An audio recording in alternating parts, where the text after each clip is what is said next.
Bonjour tout le monde et bienvenue dans cette nouvelle vidéo consacrée à ma deuxième opération de marchand de biens, vidéo de suivi de l'avancement de cette opération. À l'heure qu'il est, j'ai eu mon rendez-vous bancaire la semaine dernière, je vous explique tout ça juste après le court jingle. Allez, à tout de suite. Donc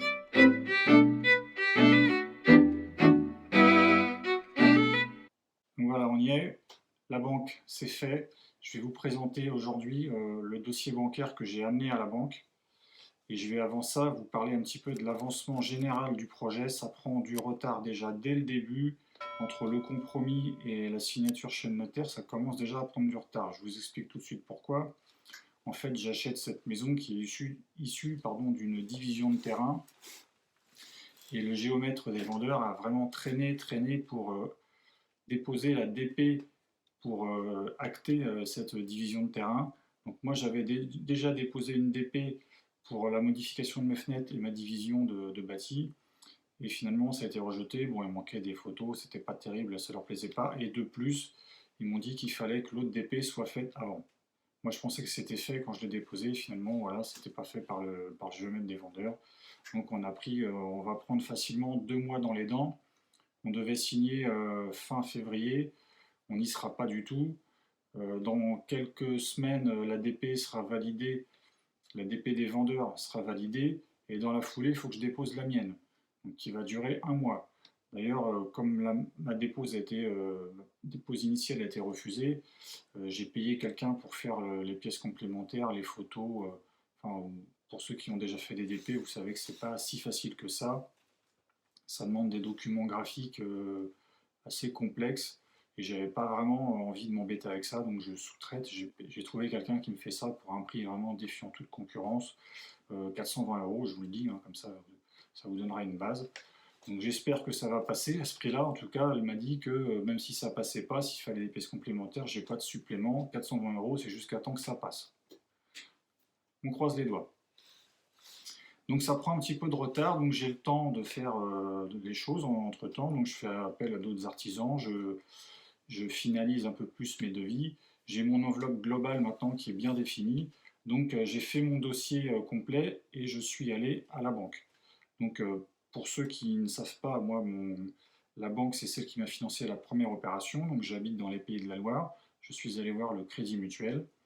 Crédit Mutuel qui a un pôle dédié à Nantes, dans le centre de Nantes, qui s'occupe des régions Pays de la Loire, ils s'occupent des investisseurs, des marchands de biens, ils font que ça. Donc la semaine dernière, je suis allé à la banque, j'ai amené un dossier, j'ai des pièces complémentaires à lui envoyer par mail dans la foulée, ce que j'ai fait. Donc je vais vous décrire un petit peu ce que je lui ai emmené et ce que j'ai dû lui envoyer après. En gros, je vais vous décrire ce qu'elle m'a demandé en entier pour avoir le visuel global de mon opération. Donc déjà, quand j'y suis allé, la première chose que je lui ai montré, ce sont des photos. J'y suis allé avec ma tablette, j'ai des photos de l'existant, j'avais des plans de masse que j'avais fait moi-même, un plan de situation, je lui décris en gros l'environnement de la maison et les futurs appartements que je vais découper, histoire qu'elle se localise bien, sachant que c'est dans la même ville que ma première opération. Ça, c'est un vrai plus pour moi, parce qu'elle sait que ma première opération s'est très bien passée, que j'ai fait une belle marge, que ça s'est vendu à des bons prix. Et donc, comme je vais proposer des produits à peu près similaires, en tout cas 4 sur 5 en dessous de 100 000, enfin, prix de départ en dessous de 100 000, mais je vais forcément en mettre un ou deux un petit peu plus élevés. Donc, je vais présenter le projet, je vais présenter aussi les offres, les estimations, pardon, les avis de valeur, voilà, cherchez le mot, les avis de valeur de l'agence, donc pour un chiffre global par l'agence de 480 000 euros, sachant que moi, dans mon budget, j'ai prévu 450. Donc je vais présenter un budget, donc je vais amener une feuille comme ça. Vous voyez, c'est un truc avec un tableau, c'est un camembert. Pour ceux qui ont vu la première opération, c'est la même chose que je me sers pour faire mon budget global en cours d'opération. Je note tout au fur et à mesure, poste par poste, et ça me donne le montant global qui me reste à la fin. Donc vous avez l'équivalent Excel, moi c'est sur Mac, hein, c'est le logiciel, c'est le tableur Mac qui est assez intégré, c'est très pratique, mais ça me suffit largement Vous trouverez facilement l'équivalent sur Excel pour ceux qui sont sur PC. Donc sur ce budget, je lui ai mis le chiffre d'affaires pessimiste, donc de 450. Je lui ai détaillé poste par poste les coûts d'achat, y compris les travaux. Sur ce document, je lui ai mis que les travaux où j'avais des devis. Donc je sais mon enveloppe globale de travaux, je sais combien elle va me coûter. Je lui ai présenté des devis qui correspondent à cette enveloppe. Sachant que entre ce que je lui ai présenté et ce que je vais faire, il va y avoir une différence, pas de prix, mais je vais dispatcher le montant différemment, parce qu'il y a des choses pour lesquelles je n'ai pas encore de devis et des choses que je vais faire moi-même. Donc en gros, il y en a pour 70 000 euros de travaux. Je lui ai présenté 70 000 euros de devis. Voilà. Après, elle ne voit pas le truc, elle ne sait pas exactement. Moi, je veux que mon enveloppe elle soit comme ça, qu'elle sera comme ça. Et il y a autre chose que je lui ai demandé, que je n'avais pas fait la première fois, que j'aurais peut-être dû, mais là j'ai fait la demande. C'est-à-dire que sur ces 70 000, on va dire qu'il y en a 65 000, ça va être payé par devis et facture ensuite pour le solde par virement, donc de mon enveloppe que la banque va m'ouvrir. Et il y a 5 000 euros de divers, c'est des choses que je vais faire moi-même. Je vais acheter les matériaux, je vais louer du matériel et des véhicules. Donc ces 100 000 euros, je ne pourrais pas les prendre sur mon enveloppe. Donc je vais les prendre sur mon compte pro en fait.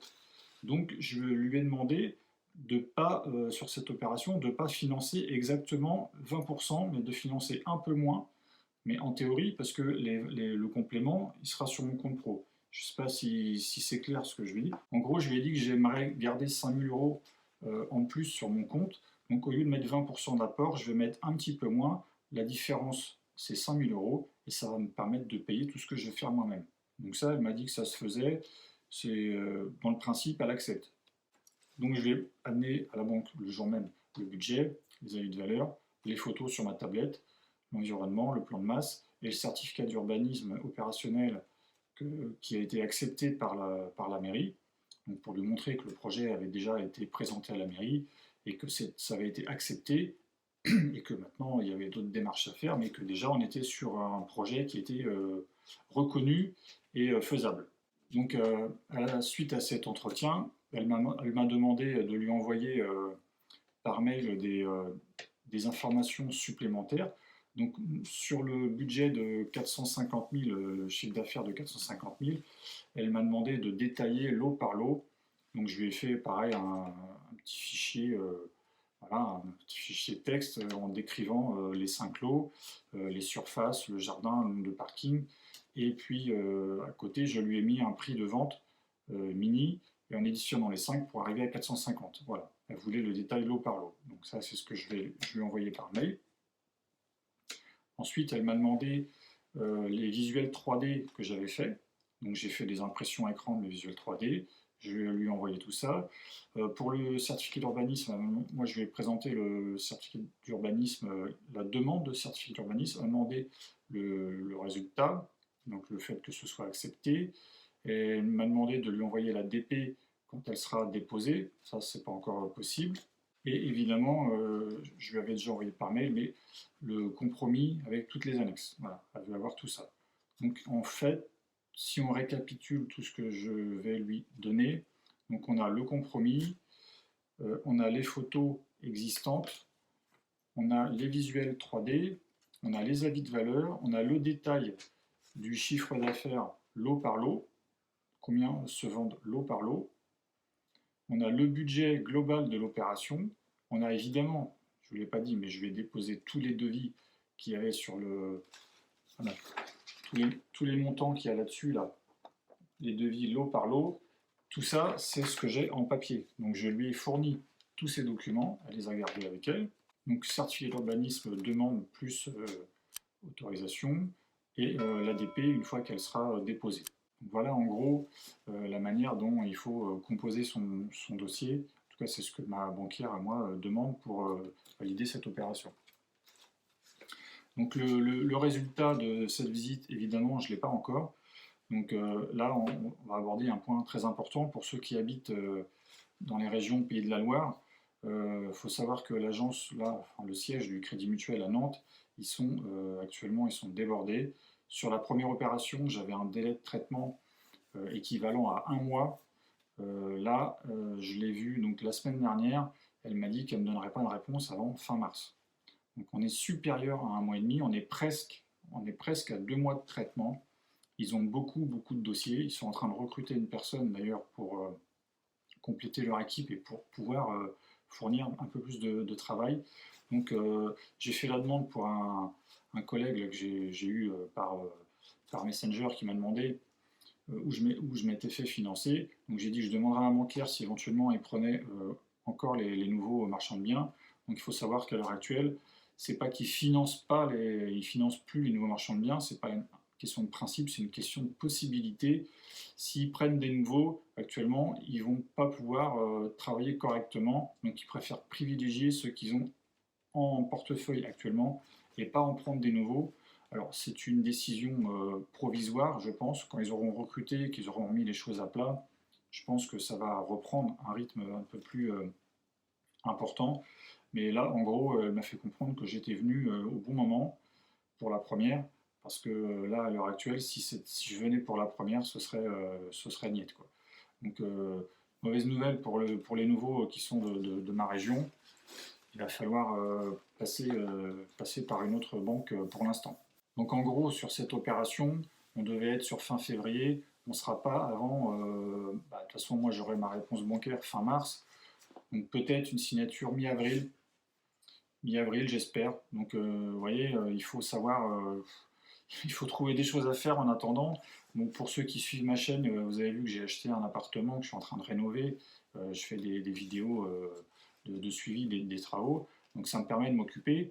Mais sinon, c'est vrai que vous voyez, entre deux opérations, l'autre elle est terminée quand même depuis fin décembre.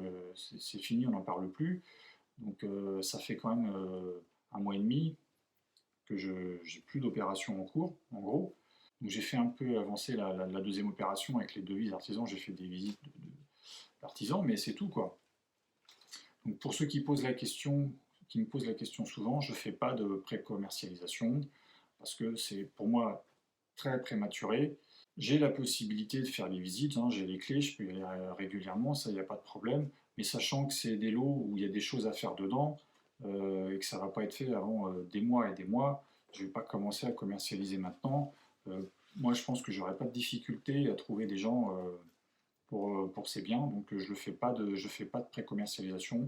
Je commencerai les visites gentiment quand j'aurai fait déjà la séparation physique des lots à l'intérieur, peut-être même à l'extérieur pour les parcelles de jardin, et que j'aurai évidemment signé chez le notaire pour que je serai propriétaire. Pour l'instant, j'ai pas envie de faire venir du monde.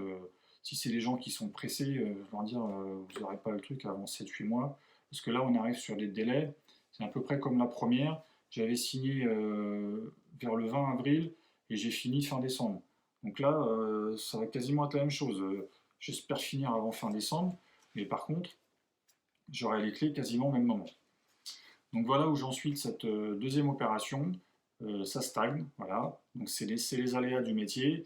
C'est pas de mon fait. Là, c'est le géomètre du vendeur qui a fait le con, il faut le dire clairement. Il a mis trop de temps à déposer le truc. Donc moi derrière je suis bloqué quoi. Il faut que j'attende que ce soit fait pour déposer ma DP qui est évidemment en condition suspensive pour l'achat. Donc tant que c'est pas validé, j'achète pas. Voilà où j'en suis. Donc merci de m'avoir suivi jusqu'à là. Et on se retrouve pour la prochaine vidéo qui devrait être au sujet de Saint-Jean-de-Mont. Et je vais vous montrer l'avancée des travaux. Allez, je vous dis à bientôt. Bye bye.